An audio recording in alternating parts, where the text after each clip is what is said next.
Wars are often notable points that punctuate the historical timeline. It's a period of tragedy, drama, and often geopolitical changes. However, there are some wars that have been all but forgotten from history. One such war was a brief conflict that lasted less than 4 months and was fought between the United States and Spain in the summer of 1898. Learn more about the Spanish-American War and how the impact of that war is still felt today on this episode of Everything Everywhere Daily.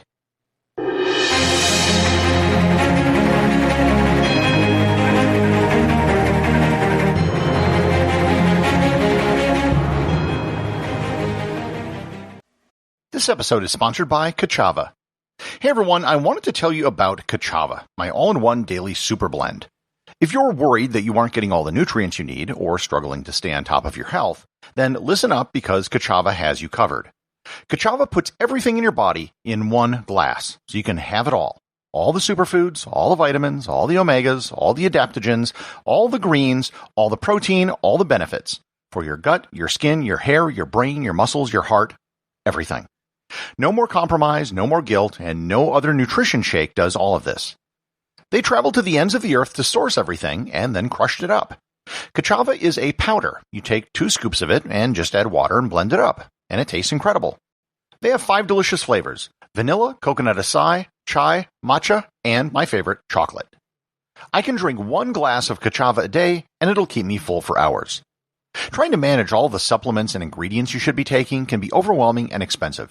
But now, Kachava makes clean, organic, superfood nutrition accessible to everyone. So, you gotta try Kachava for yourself. Kachava is offering 10% off for a limited time. Go to kachava.com/everywhere, spelled Kachava, and get 10% off your first order. That's kachava.com/everywhere.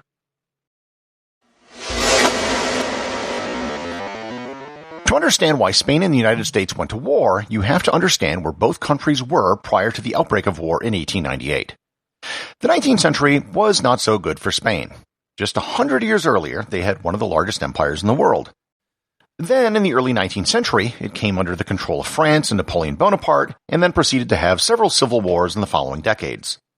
While there was turmoil back home, they progressively lost almost all of their colonies. By 1898, the remains of the Spanish Empire consisted mostly of scattered islands throughout the world. Some of these islands were still pretty significant. They included Cuba, Puerto Rico, the Philippines, and some smaller islands in the Pacific. As the Spanish Empire unwound, the strength of the Spanish military dwindled as well. As Spain spent the 19th century in decline, the young United States was in ascendance. It was growing in population and economic strength. Moreover, the United States had become the dominant trading partner for many former Spanish colonies, particularly the current Spanish colony of Cuba. 90% of Cuban exports went to the United States, and the U.S. was responsible for 40% of Cuban imports. American companies had invested a significant amount of money in Cuba, and generally there was a great deal of support in the United States for Cuban independence. There was also a growing desire among some Americans that the U.S. start to militarily flex their muscles to reflect their newfound economic power. In 1890, the United States had surpassed Great Britain to become the world's largest economy. Yet it wasn't really reflected in its international status. These pro-interventionist Americans wanted the United States to join the cool country club and get some overseas colonies of their own. Moreover, the Monroe Doctrine made the U.S. suspicious of any remaining European influence in the hemisphere. The focal point of the conflict was centered around Cuba. Cuba had been of interest to the United States for decades. The U.S. was very serious about buying Cuba from Spain before the Civil War, intending to turn it into a state. Northern states nixed the idea when the southern states insisted that it be admitted as a slave state. Unrest in Cuba had also been simmering for decades. There was a major revolt in 1868, which was quashed by the Spanish, who were able to put all of their attention on Cuba, having lost pretty much every other colony that they had. The incident which eventually led to war began in 1895. Cuban revolutionaries, led by the independence leader José Martí, attempted a 3-pronged invasion of Cuba from the Dominican Republic, Costa Rica, and Florida. The United States, in an attempt to remain neutral, prevented the attack which came from Florida. José Martí led the movement called the Cuba Libre, or Free Cuba movement. The Spanish were brutal in their repression of the uprising. They created concentration camps where rebels were sent and thousands of people died of disease. Reports of Spanish brutality made it back to the United States, where they were picked up by newspapers who sensationalized the story. This was probably the high point for what was known as yellow journalism. There was a big newspaper war in New York between the city's two largest publishers, Joseph Pulitzer's New York World and William Randolph Hearst's New York Journal.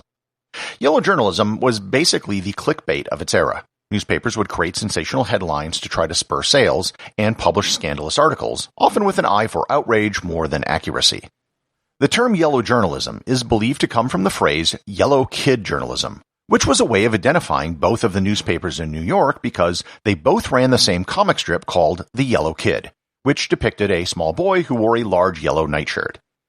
The President of the United States in 1895, Grover Cleveland, wanted nothing to do with getting involved in any foreign wars. His successor, however, William McKinley, had a totally different view of America's role in the world.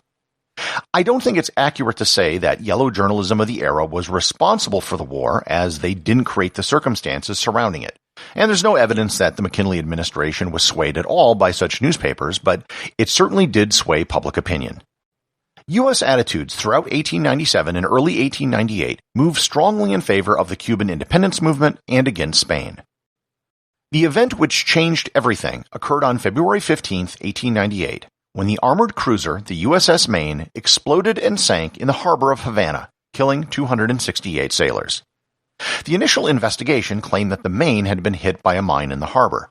However, many naval officers disagreed, and subsequent investigations placed the blame on a fire in the ship's coal bunker, which ignited the ammunition magazine. A 1974 investigation by the Navy, led by Admiral Hyman Rickover, concluded that the magazine explosion theory was most probably correct. What really caused the explosion didn't matter to the newspapers, however. American sailors dying in a Spanish harbor was all the proof they needed. They began publishing reports of Spanish plots to destroy the ship. Theories were published as facts.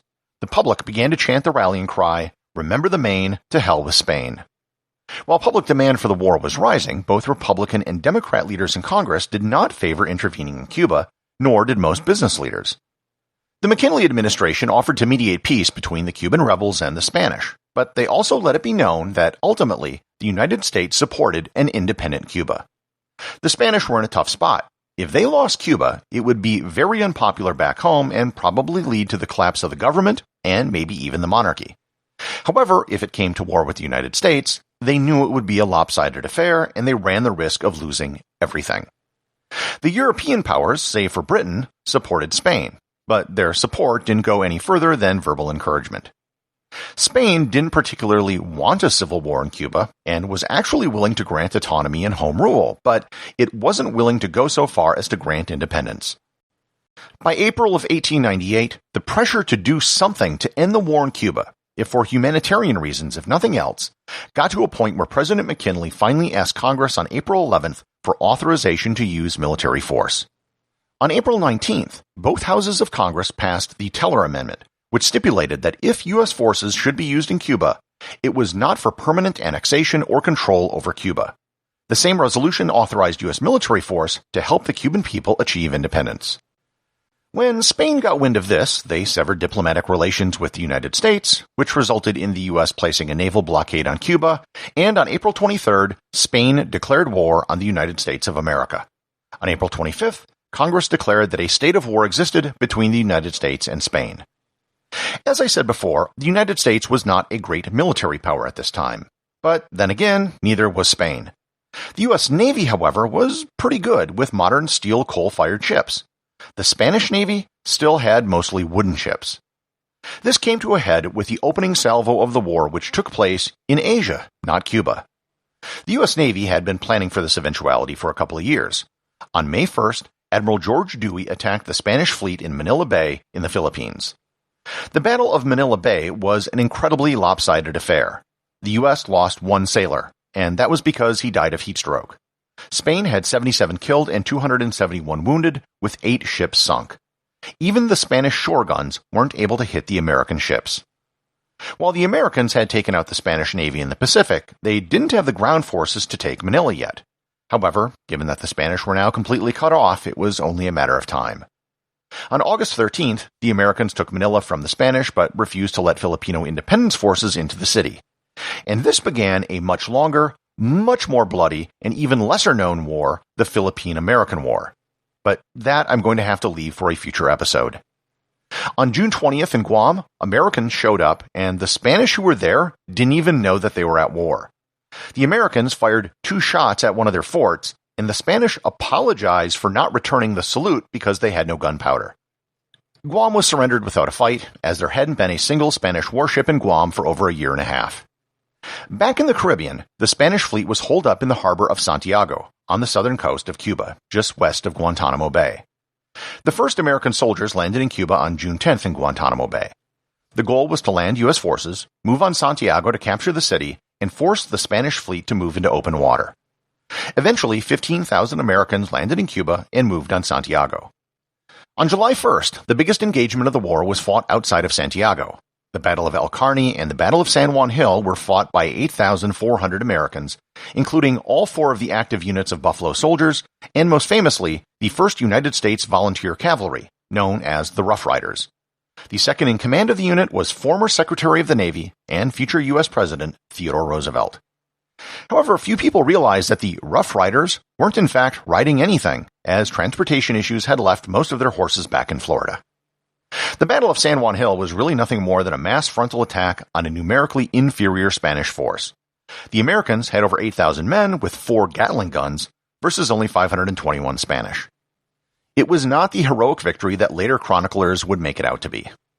The land assault worked, and on July 3rd, the Spanish fleet in Santiago moved out. The Battle of Santiago de Cuba ensued, where the Americans, like the Battle of Manila, annihilated the Spanish fleet. Every one of the Spanish ships were sunk save for one, and that one was scuttled by the captain. There was a small conflict in Puerto Rico in late July, but other than that, that was the war.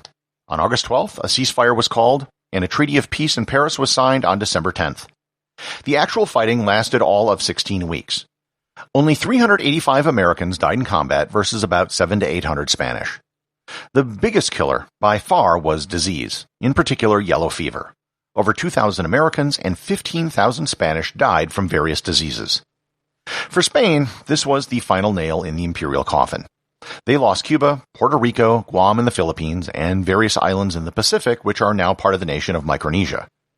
The U.S. gained its first territories outside of continental North America, save for Hawaii, which was actually annexed in the middle of the war. Cuba became fully independent in 1902 and signed a perpetual lease with the United States to allow for a naval base in Guantanamo Bay, which it still has today. American soldiers toasted an independent Cuba with a new drink using Cuban rum and American Coca-Cola that they called a Cuba Libre.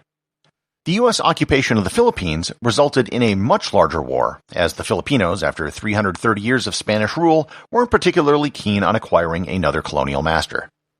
While this war was the end of a 400-year-old empire for the Spanish, it can be considered the start of the United States' foreign military involvement.